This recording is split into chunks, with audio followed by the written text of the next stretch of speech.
أمريكا بالمصري.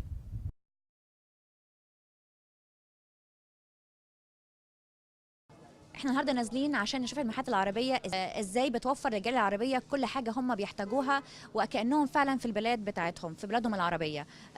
سواء منتجات مصريه، يمنيه، لبنانيه، فلسطينيه، كل حاجه متوفره هنا. واللي بيفكروا انه في امريكا ما فيش منتجات عربيه او ساعات بيجيبوا حاجات معاهم هم جايين من بلادهم، لا يا جماعه الكلام ده غلط. امريكا فيها كل حاجه، كل الحاجات المنتجات العربيه بتفكروا فيها موجوده ومتوفره. تعالوا معانا نشوف ازاي هيستعدوا للعيد. مساء الخير، رمضان كريم، عرفنا بنفسك. مساء الخير، محمود عبد السليم من فلسطين. عمري 33 سنة. بالك قد ايه في البلد؟ تقريبا 8 سنوات. حابين نعرف منك ازاي بتستعدوا لرمضان، وساعات العمل بتبقى عامله ازاي وانتم صايمين طبعا، وهل ده شيء صعب عليكم وازاي بتتعاملوا معاه؟ والله بالنسبة لرمضان هو طبعا بيختلف عن الأيام العادية. رمضان أزمة أكتر، بنفتح ساعات أكتر، يمكن بنيجي أقدر شوية من الأيام العادية. بنسكر متأخر، يعني بالعادة بنسكر الساعة 10، بس برمضان بطول رمضان بنسكر الساعة 11 حسب ظروف العالم اللي ساكنة هون. في ناس بتروح متأخرة من شغلها، لازم تيجي وتلاقي حاجتها وتاخدها. ايه اكتر حاجه برايك في اقبال عليها من الرجال العربيه خاصه برمضان؟ والله هي شو أكتر حاجة في إقبال عليها في البلد. طبعا في إقبال عليها هون بشكل عام، يعني الجالية العربية هون إحنا معودينها على إنها تلاقي الحاجة تاعتها اللي هي في بلدها. فهون في بلدي مميز إنه عنده الأشياء اللي في البلد بنجيبها من البلد وبطعم البلد وتقريبا بريحة البلد. فكل شيء تقريبا عليه إقبال، كل شيء موجود في البلاد بيستعملوه في رمضان، مثل القطايف عليه إقبال، اللحمة عليها إقبال كثير الحمد لله. مثلا المبيعات، المشروبات، الحمد لله كل تقريبا بيكون عليه إقبال في رمضان.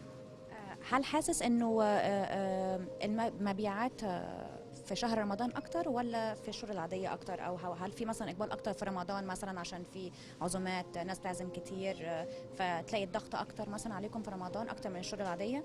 صحيح، في رمضان بيكون الوضع مختلف، يعني بالنسبة للعالم. بالأيام العادية ما فيش عزايم كتير مثل رمضان. رمضان بيكون في كتير ناس بيزوروا أهاليهم، يعني بيصير في عزايم كتير، المشتريات بتكون أكتر. بدأتوا تستعدوا للعيد ولا لسه؟ والله لا لسه، يمكن كمان أسبوع بنبلش نستعد للعيد أكتر من هيك، لأنه لسه بدري على العيد يعني. تحب تقول كلمة لأهلك في البلاد؟ والله كل عام وهم بألف خير، إن شاء الله ينعاد علينا وعليهم وعلى كل الأمة العربية بالخير والسلام، وإن شاء الله يهدي بال الجميع، وشكرا لكم. مساء الخير، رمضان كريم، عرفنا بنفسك. مساء النور، معك عبد الرحمن من فلسطين. أهلا وسهلا، قد إيه بالك في البلد هنا يا عبد الرحمن؟ بقالي 4 سنين. اوكي تمام، حابين نعرف منك ازاي بتستعد لرمضان، وهل العمل وانت صايم صعب عليك ولا اتعودت عليه، والاجواء الرمضانيه ازاي بتتعامل معاها؟ بشكل عام أنا اللي من فترة بصوم من وأنا من صغري، يعني ما فيش عندي مشكلة من ناحية الصيام. من ناحية العمل طبعا الوضع بيختلف شوي، لأنه الناس بتبقى عم تستعد لرمضان والحالة الوضع بيبقى مختلف شوية. من ناحية الصيام ممكن إنه أول يومين 3 بيبقى الوضع صعب شوية، بس بعدين الجسم الواحد بيتعود، يعني جسمه بيتعود على الصيام. عندك اهل هنا ولا بالبلاد؟ لا الحمد لله، معي العيلة هنا موجودة. وهل بتلاقي وقت كافي انك انت تقضي وقت العمل وتقضي وقت مع العيله؟ يعني الحمد لله، ممكن تقولي يعني قبل الفطار بروح بساعة بساعتين، بقعد مع البيت شوية وخلاص ما رجعش الشغل. يعني أنا ببدأ الصبح بكير وبروح متأخر شوية بشكل عام، بس برمضان بنظم وقتي مختلف شوي، بروح على 5 6 المغرب وأقعد معهم ساعتين إن شاء الله قبل الفطار. تمام. ايه اكتر حاجه انت حاسس ان عليها اقبال اكتر من الرجال العربيه؟